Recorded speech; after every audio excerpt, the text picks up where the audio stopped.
Rockstars, thanks for tuning in. Today, our guest is Dr. Jason Wan. He has a desirable, personally branded PT business that I believe is cutting edge to our industry and is an example as to why this is the best time in the history of physical therapy to become a PT. He's taking advantage of all these technologies to grow a business in a very simple but beautiful way. He's leveraging something called a unique selling proposition, or a USP. He's going to talk about it throughout the episode. That's the main focus of this.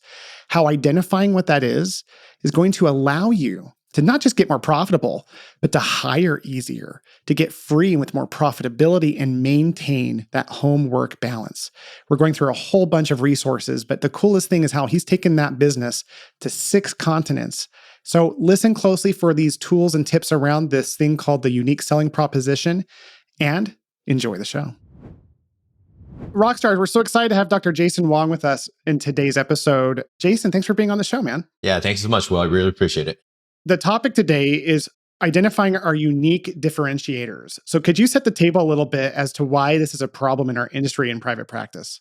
Absolutely. Well, as we know, like back before the pandemic, PTs were already still like a dime a dozen. There's tons of PTs in the San Francisco Bay Area. There's PTs all across the United States. How do you truly differentiate yourself amongst the market where, you don't want to be like a small fish in a super big pond. You want to be like the big fish in a very small pond. So how do you kind of make that work for yourself? So that version of, or kind of understanding and defining what your unique selling proposition is, how you differentiate yourself, not just through like, I guess, what features you have, what advantages you can give to your ideal kind of like target audience, but also what is going to be, how you're building your brand, how you personifying yourself, I think is huge. So a mixture of like personal branding plus understanding the USP, which is your unique selling proposition, I think is what allows you to charge more for your services, allows you to stand out above the market, and also be able to scale your business at full. Yeah, I don't think most of us are trained in that in school. I know when I started my private practice, Jason, I was like oblivious to that. And if anyone asked me what my unique differentiator was as a private practice owner, I would have told them, oh, it's my quality care. Right? Sure. Yeah. That's not a differentiator at all, especially when we're all saying that. Like, how do you measure that? Like, what does that even, I mean, I guess there are ways, but in ways that are meaningful for our clients, I don't think it's something that really is useful. Let's talk about your path, because Rockstars, what you guys don't know about Dr. Jason Wan is that he has a really cool business model that's very different. So let's kind of maybe jump forward now. Describe your business so that people who are in that private practice space and in the grind of it can get some idea of how you've taken that lesson and applied it to your life to live a really cool life with your business. Yeah. Well, I mean, I've gotten my business to the point where I've scaled it to the point where I have like a fulfillment team. I have like community managers. I have other coaches that are kind of working in the business. And it's a really cool differentiating factor of like trying to treating the whole person rather than kind of treating, a specific symptom. You have to see that as time goes on, eventually your program, you have to continue to adapt it over and over and over again, because people are going to catch on to what your USP is. You have to make it even further unique. Maybe you start a different business and maybe you catch on to like, the AI fad and whatnot. And so you have to continue to adapt with the times. But I think where I started was I quit my corporate job because I was seeing 15 to 30 patients a day, super burnt out after just 2 years. And then the pandemic is what really kind of pushed me into that direction of doing things more from an online basis. I started off just strictly just starting an online program through people being attracted to me. I was doing a lot of powerlifting. I was bodybuilding. People were like, okay, cool. He's a really unique mixture of helping people with pain, strength, and mobility, but he's also like, he does personal training. He's super strong himself. And so I kind of caught on to that. And I started just treating people like on a weekly basis. At some point, got very saturated. I couldn't take on more than, 15 to 20 one-to-one calls within a week. Sorry to interrupt, but those are remote, not in person.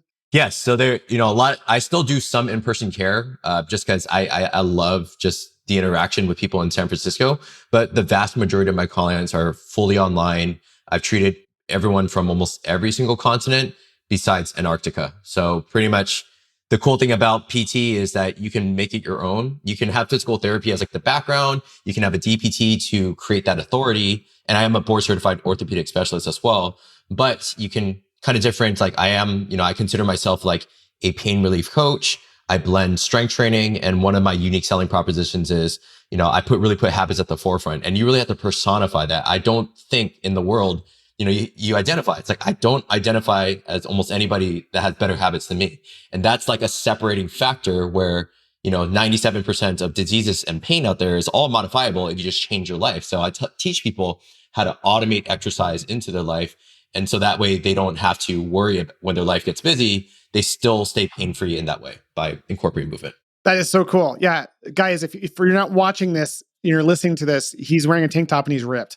So he practices what he preaches. He is obviously drawing this attention for people because he's found something he's really passionate about. But I love what you said, Jason, about you were very passionate about this lifestyle already. And so for you to be in a position where you were able to help people in chronic pain, it's like you took that physical therapy background and didn't let the conformity of a traditional business model limit you. And maybe that's where COVID helped.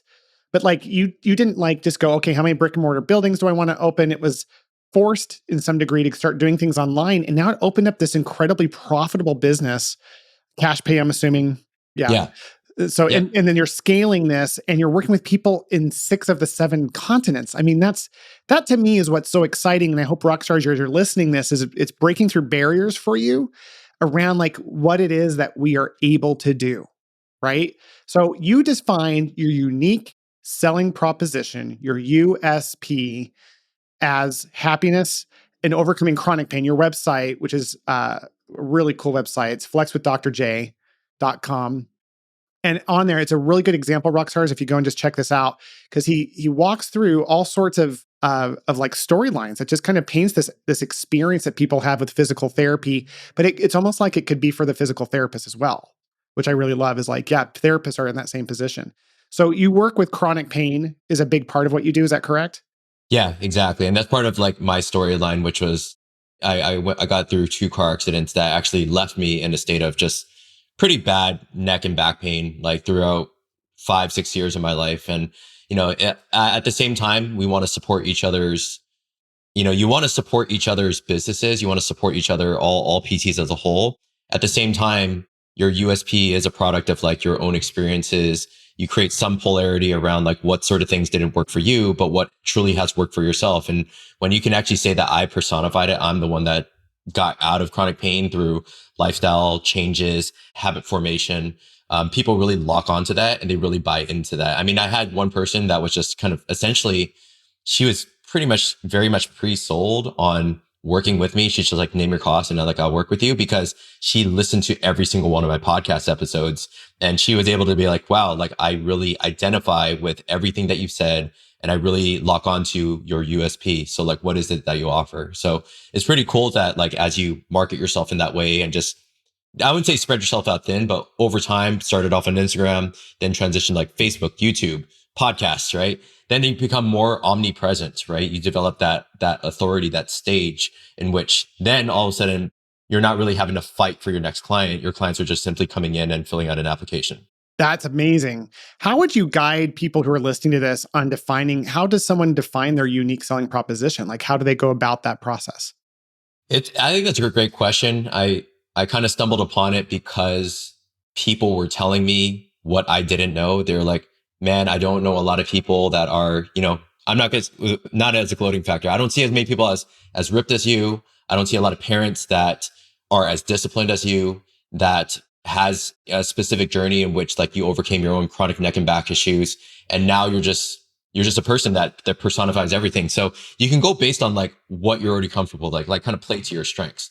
You play to your strength. What is unique about what you're doing in your life that keeps you healthy, that keeps you pain-free? That could be one angle. Another way is just kind of like, okay, seeing what the market kind of is out there. And let's say there's somebody that's doing something and simply like, that's how the market goes. It's like you see a product and all you do is you simply like make one small tweak to that product and you can differentiate yourself as such.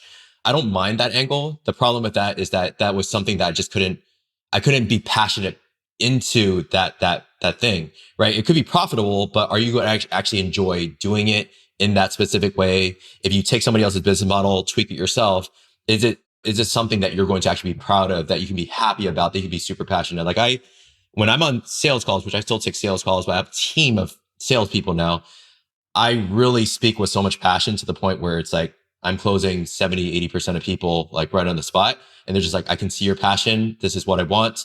Let's work with you. Because if you don't have that passion, people are going to see that in your posts, in your stories. They're going to see that if they get onto a consultation with you. And you don't want to just be a fraud and like making a ton of money. You want to really stand behind your business and something you can be truly passionate about. I like that. I think what you said that's really powerful is this idea about how passion is a clue, a breadcrumb trail of our unique selling proposition. If we're passionate about it, then we can talk about it, we can sell it. And rockstars, as you're listening, my experience has been something that Jason personified, which is that our passion is almost always defined in our past pain. So past pain usually sets that foundation for us. It's like we have to dig in there and see what it is, because when we've hurt and we've overcome something, we are super passionate about it, but we can get so like mind numbed with day to day working in our businesses. And before this call, you mentioned something very clearly to me. You're like, yeah, one of the things I'm really big on is making sure I work on the business. And I'm sure you could speak into that on a couple of angles, but what does that mean for you now to work on your business? For sure. I'm definitely still at a place where I'm wanting and I'm yearning to scale my business. But, I always tell even my team that, some of my team, they make commissions off of like certain back end offers and all that. But you don't want to be in a business where you're being sucked dry out of your time, where you're being taken away from your family, right? And that's potentially, I'm not saying that I wasn't at that place. I was in a place of like 2021. I was pretty depressed, pandemic, hardly getting any clients at that time. People were really skeptical, losing their jobs. So there were times where you had to just suck it up and just like break through those barriers of, I'm not going to be that 85% statistic of businesses that fail within their 2 years. I was like, I'm too stubborn for that. Right. I don't care what happens. I'm going to push through. And I did, right? Started getting a lot of clients, developed some authority, got some social proof, and then started to build this business. And now where I'm at, whereas I'm saying I'm working on the business, is I'm now more so like managing the 4 sectors of business. I have an operations team. I have a couple of people in sales. I have people in the fulfillment team, so that I don't have to do as much of the customization and programming for my clients, although I still enjoy it. So I still do it. But I now have 2 other therapists that are really passionate about my philosophy and how I do things. So they're able to carry on the fulfillment. All I do is kind of bring them in. And then eventually where I want to be, because I'm currently managing like the sales team, fulfillment, operations, even marketing, is I do want to be at a place where I have a sales lead, I have fulfillment leads, I have people that like know the SOPs of everything that I do. They can take my brain and essentially, they can compel those other therapists to do the work, for example. And essentially we're just building this business that I can be very passionate about. And the more that we scale, I'm more passionate, less about the revenue. I'm more passionate about really helping, thousands, if not millions of people, if that's possible. Yeah, it's such a cool experience to watch that from this side of the episode, because I've seen it with other people in my world. I've had my own experience around that. When there's enough profitability, this whole new world of possibility starts to break through. We get enough profits, but it's not just profitability financially. I like how you said when you're working on your business, you also strongly mentioned the balance between family and business in that. And I think that's something that PT owners and business owners in general just have a hard time understanding, is that the purpose of the business is always to feed the home. And so if it's pulling us out of the home to an unhealthy degree, then its natural purpose isn't being lived. And so where you found success, starting with your passion and really breaking through in your messaging. And really, when we're talking about that unique selling proposition, we're talking about your ability to put language around it and then build around it as the people are hearing it. But then you're growing it from a place of like, yeah, now we're profitable, I can step back, but you're also protecting that family time. How have you been able to manage your family time during this whole journey? Because you got 2 little kids, Yeah. you're doing the bedtime routines right now, getting them potty trained. Like, what does that look like for you now? Well, I think one is you have to kind of create boundaries. I think my wife, thankfully, my wife has been the absolute most supportive of quitting a 6-figure job that was very like stable. And I was going to get a pension, after 5 years, to pursuing my passions of just doing things online and like building my own brand. So I think one is just having your partner or your spouse just be extremely supportive and just be like, hey, there are going to be some dark times. That's how it is. It's like when you start from zero and you have no experience with business, that's how it's just going to be. but I am going to learn through experience. I will support this family, and I just need your love and support to do that for me. She was filming things for me. She was creating like documents for my clients. She was what else was she doing? She was one of my first salespeople. She was like DMing people, right? So it's quite amazing to have like a spouse that's supportive. And then I think that at this point in life where I now have a 1-year-old and a 3-year-old, your time is still not your own. So you still have to separate it. I'm very kind of, I guess, Google driven. So a lot of times I'll like set reminders for myself. I'll create gaps. I even have now, I've just brought this on, but I have a VA and an assistant that now manages my email and my schedule and my calendar. She knows it just as well as myself, as if she was living in my body. So it's now, I say like I just sent her a quick message, be like, hey, break out at least 2 hours of just time spending with my son. And I don't want anybody to touch that. She'll write DNB. She'll be like, do not book, so that none of my other team members like really book anybody onto my schedule. So having those kind of separations and having that clarity and that transparency, like with your schedule, that there's a really good book for anybody that's trying to open up more time for themselves. We call it Buy Back Your Time by Dan Martell. Really insightful book. It's one of the main books that helped me to start delegating, to start creating standard operating procedures so that I'm not doing everything in the business. And then I can eventually kind of step away. As long as your team members can do at least 80% of the capacity and the accuracy of what you do, that's a win right there. They'll never maybe be able to do it as well as you, unless they do. And of course, you're just like, that's a win. They can do it better than I can. But as long as you do 80% of that capacity, you really open up your time, and eventually you can start to have a better balance and quality of life. Yeah, I love that. My virtual assistant, I was on the line with her right before this, and she was prepping me for our episode. The virtual assistant thing is such a big deal. It's what the second fastest growing trend in healthcare for a reason. But I like that you talked about not just the concept of a VA, but using that person to support the bigger vision of like putting boundaries in place. And so I really, really hope people are listening to this. And Rockstars, as you're listening, I just want to ask you, do you have the right boundaries in place? Like as you're driving or working out, or as you're walking, like think about where your energy is. If look, there's no such thing as like perfection, Mhm. right? I'm sure, Jason, you still probably go through periods where you're overwhelmed, right? Oh, obviously, it still happens weekly, but you work through it, and that's the point of scaling a business. And you kind of put that internal pressure on yourself as an entrepreneur to have that, right? Sometimes my wife has to remind me, like, Jay, look how far you come. Let's just sit back and like on the couch for a bit and just like have some dessert, eat, watch some Netflix. And I'm like, yeah, it's like I deserve this, and like let's just go to the zoo and let's just like take a day off. And I'll tell my VA, like, please do that, clear out my meetings and like, let's go ahead and just have family time. But yeah, there are definitely still dark times. And like I said, I'm preparing anybody that's in business, that's starting their own business, not part of like the 9 to 5 setting. You really have to essentially like dive deep into find that unique selling proposition. You have to get good at sales. You have to get good at understanding business ethics and creating, again, this USP, where you create a USP in order to drive the revenue and people pay for the value that you would give, right? Because the average thing that I see on Instagram bios is more like $100 evals and like, $150 evals, maybe sometimes less. Yeah. And for me, I'm like, hey, if like my time is that worth it? And if you can create coursework and a community and you can build something so robust that people are so excited about it, people are going to pay less about the features. They're going to pay more about the outcome and the potential support and vision of what they're going to get out of it. And then, then you can start charging in the thousands, right? And then therefore you can serve one person wholeheartedly versus serving like 20 people for the same exact cost. Yeah, totally. It's so funny. My question to you now is, what came first for you? Maybe it was a little bit of both at the same time. Was it about defining your unique selling proposition, or was it boundaries? Like, did you find that the unique selling proposition created enough success for you to where you were able to get on top of your business and then create boundaries? Or did you need to create boundaries to identify your unique selling proposition? It feels like a little chicken and egg to me. I wonder what your journey was like on that.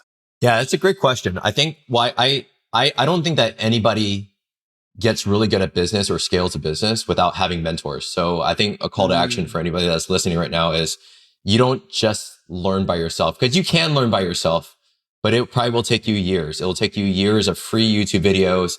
And even then, like, will you succeed? So if you want to speed up the curve, if you want to get from like chapter 1 and get to like chapter 20 at the end of the book as fast as possible, I don't doubt that I've spent well over six figures on different mentorships and coaching in order to get to where I am today. And that was every single time it was well worth the investment, right? So you have to invest in yourself and have somebody that's done it already and having them as a mentor to speed up that learning curve. So I guess when it comes to the USP versus, where I kind of started, I think that initially I already hired a coach like really early on. And this coach was like from the UK. They were all about like fitness businesses.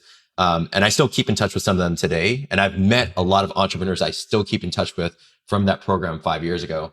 And we were developing already like essentially like a USP. Like what are people's problems?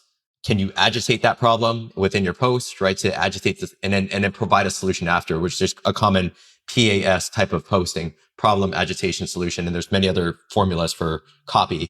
But, once I started to put it out there, and as long as I was being very passionate about myself, once I was posting out of the sheer passion of just like what I do, people started to lock on. They buy you. They don't buy the program, right? So don't get that twisted. They buy your brand and they buy who you are. And they trust you. They don't trust the program. But once they trust you, whatever program that you are selling, they're going to be behind that, especially if you've given value in advance. Yeah, that's such a cool thing. The coaching angle is such a big one. It's when I promote a lot. I've never in my 20 years ever not had a coach. After I found my coach, it was the same journey as people who are listening know. And so I've become such a big believer in it, Jason, just to kind of punch that with you, that whenever I'm doing anything new, the first thing I do is like, all right, who's the best coach I can find? I'm actually at a point now where I'm really big on finding coaches because I'm so coached over the years that I find coaches who don't have as much, they have a really good knowledge base on like a podcast. I have a podcast coach. She's amazing. She has built her own podcast. She's helped other people do that. She just started her own coaching program. She's charging way too little. And I gotta catch her now where her prices are low. Oh, she's amazing. I'll give you her information. And it was one of those things where like, I'm actually coaching her to raise prices and I'm going to pay those prices. But literally I found these people that I've been such a great recipient of coaching. I'm helping people who are starting in coaching develop that with them and I'm getting the discount. But I mean, I've paid six figures as well. And I've at one point I had 3 coaches at one time. Like it's such an immediate return on investment. So I love that you said, don't worry about necessarily figuring out if you're going to set those boundaries or get the unique selling proposition. Like just get a coach to help you do all of them in the right time for you. And that just takes a lot of the stress out because we are so busy and we have so many things going on and we're overwhelmed with kids. So I think at the end of the day, how do you define success around that? The USP or the unique selling proposition is very easy to define because you're growing financially. Like that's your income and your all those things. But how do you define success with the boundaries while you're growing your business? Like, what does that look like for Jason? I'll share something just more personal for me. And I think everybody has their own personal agenda and reason for why they would start a business. And some people that are motivated strictly by just the money and like scaling, that's fine. I mean, I think that's your personal, if that's your personal thing, that's fine. I mean, I started my business because I just wanted to have more impact beyond just San Francisco Bay Area. I just felt the innate need that I had. It's something that was really unique about me, which was really preaching habits and prevention, right? There was something that in 2019, it was just all about like fixing like a knee pain, fixing this. It's like versus I love to fix the entire body. I am more passionate. I have better habits than 99% of people in the world. So this is what I'm going to push it to the world is if you develop better habits, and you can exercise consistently, you can sleep better, you can eat better. And I teach all those things in my program is that you can have a completely pain-free life, be able to help your family and be more serviceable and contribute to your family. So my whys was like, I've been shared this pretty openly. Like my dad passed in 2008 when I was 19 years of age. And I had to come home every single week when I was going to college. Not necessarily just to visit family, but just to understand that my dad's he's not going to be here within the next year or so. So I just came home every single day. At some point, he started to lose his functional mobility. I had to get him off the couch, had to do a whole bunch of things that I don't think any other 19-year-old person would want to do. And that was one of the reasons he's one of the reasons why I started this business, because I want to make sure that parents that see me and come across my page are seeing a version that they want to become. And I want them to become that because I don't want them to go through the things that I did. Right. It sucks very much to lose a spouse, let alone like lose a role model like that. And if you want to be more present with your kids, if you want to have the strength and capacity to do things with them and not be sidelined by it, I really felt passionate about sharing my own hurts in order to motivate people to get them off the couch and to realize that if I don't change my lifestyle now, I'm going to pay it forward later. I'm going to regret this later. So I'm all big about that habit and preventative portion. And that's why I think, again, my program, it tends to sell people really well. But at the same time, clients get such good results because I am leading by example. Like I'm not just textbook. I'm literally doing everything that I tell them. And they're like, as long as I do everything and I start to live a life that's similar to Dr. J's, there's no doubt that I can get there too. And I think that's really cool about, what I'm currently doing now. Yeah, it's so very articulate. So sorry to hear about your dad, and what a personification of what we're talking about, because the unique selling proposition isn't a technique or a tactic. It's a legitimate from the heart expression of what defines you, right? And how you want to impact the world. And that's why it sells so well. Is because you are, number one, an example of the thing that you preach, but then you also have this incredible like why that you can articulate. And Mhm. so as people are listening, like what are the pains that you've gone through? Like what are the things that you've experienced in the back of your lives that you're maybe keeping close to the chest that you could really lean into from a place of like defining a purpose that you could draw endless energy when those dark times come as a business owner. And not just that, but then create a business around it. Because again, what's cool about what you've built, Jason, is that this business model, for me, when you're standing up there as Dr. J on your website, there's this whole brand around you as an individual, right? Differentiating yourself immediately with your story. Like no one else here has anything even close to that in terms of unique ability unless they've done the work. But your business being built around it is like, it's all about number one, promoting the industry because you're Dr. J, right? You're not some service that gets referred out to. You're a doctor in the community. And then you have this unique clarity that is drawing those people in. And I just think that's something that when people come to me, they oftentimes are looking for virtual assistants, which is my main business, or I do coaching on recruiting. And and they're always like, how do I find them? How do I hook them? I'm like, man, that's the wrong question, right? The right questions have to define with like, what is it that I stand for? And then, because I'm guessing when you started bringing on other PTs, it's not like you were going to conform to how they wanted to do things. You mentioned they're super passionate about your way of doing things. How did you find those individuals? Some of them are long friends from before I even started my business. So definitely there's already some know, like, and trust. There's also a vetting process of like, hey, like once you do things here, like there's a specific course and agenda that you have to do. If we're cranking out this amount of clients at this success rate, it's like, if you're not willing to adapt with the current philosophies that we have, then you're not the best fit for this. Right. So it's just that screening out process. And you have to, when it comes to hiring, which is probably for another like podcast Yeah, episode, for sure.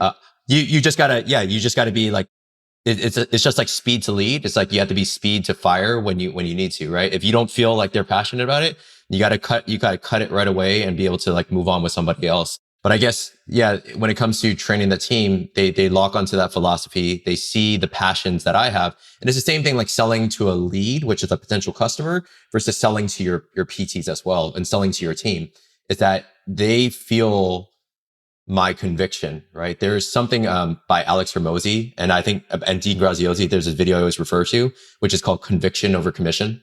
And the thing here is that if you don't stand by it, if you don't have a strong enough why, if you're on a sales call, or if you're trying to sell it like through stories or whatever your promotional medium is, people are going to look right through that. They're going to be like, oh God, this guy's super salesy. This guy's not passionate. But when you're speaking with conviction, you could be like a subpar like salesperson, but still be absolutely floored. They'll just buy whatever you want because your conviction is conveyed beyond the dollar value. And I think that, that's why, like, okay, you sell a program for like $5,000, $10,000. It's like people are going to be absolutely convicted once they hear your tonality and once they see how excited you are about your program. Like I feel horrible when people don't buy my program, because then I know they aren't going to get as good of results on their own.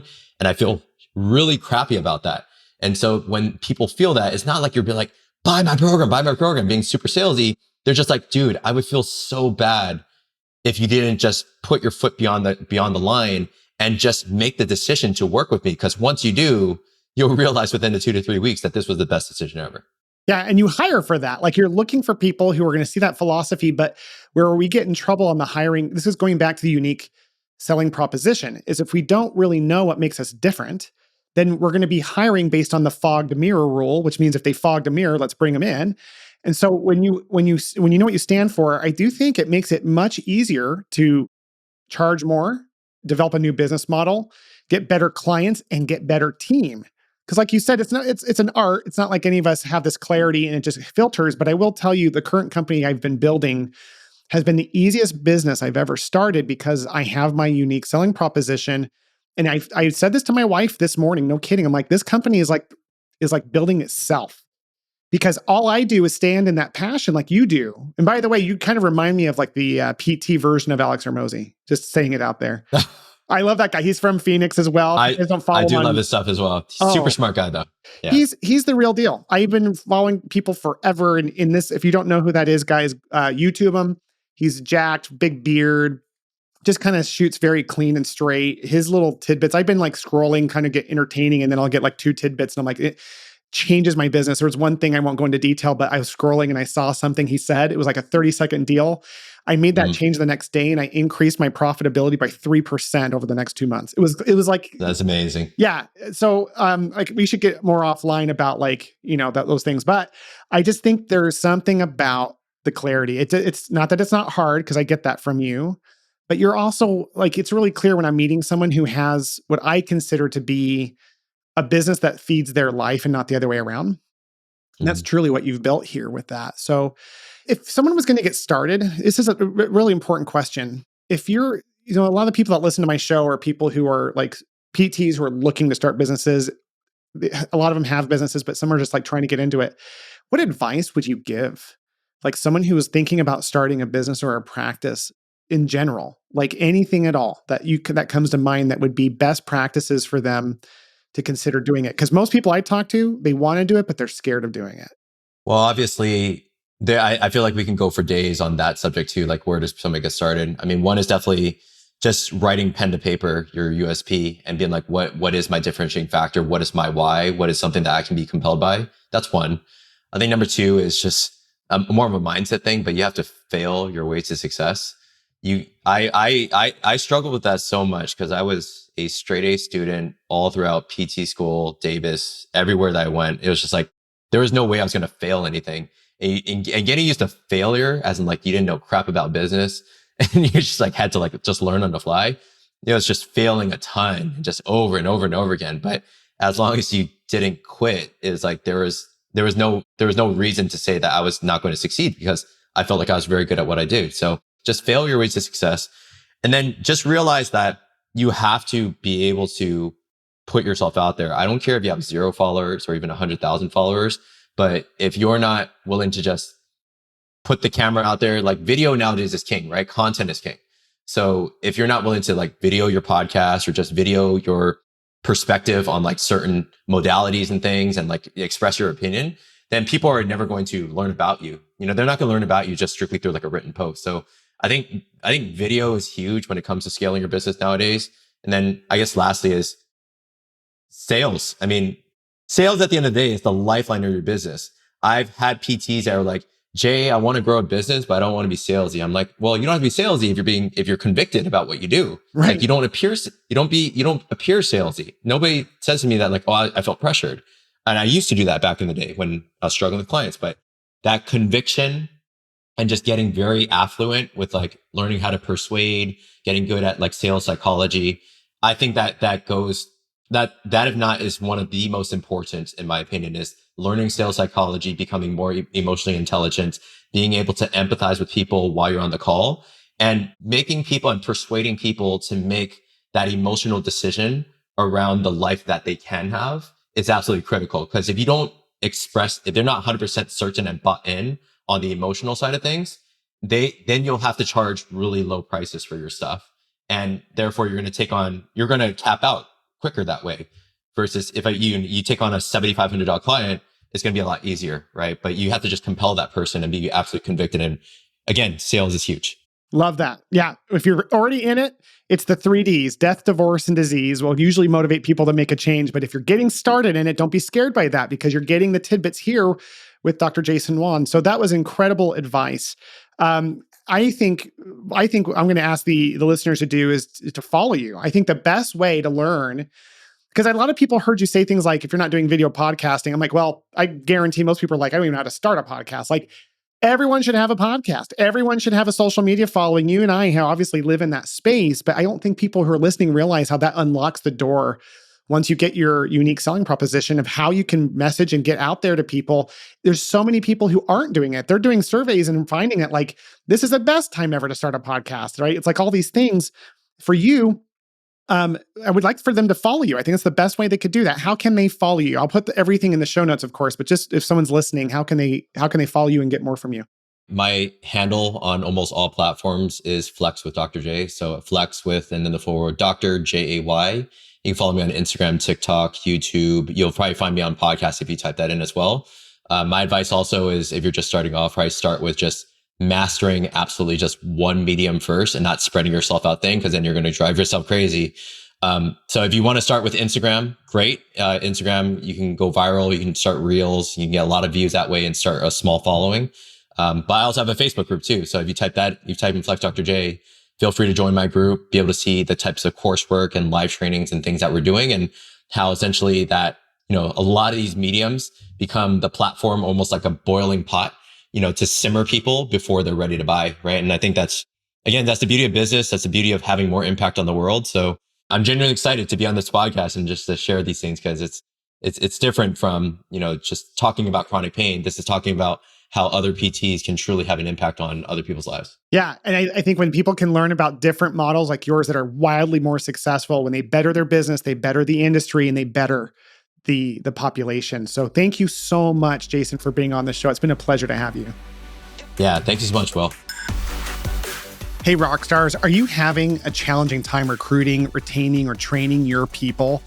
Then man, am I excited to tell you about the Rockstar Summit. Guys, this is my personal event that we are launching on March 1st and 2nd.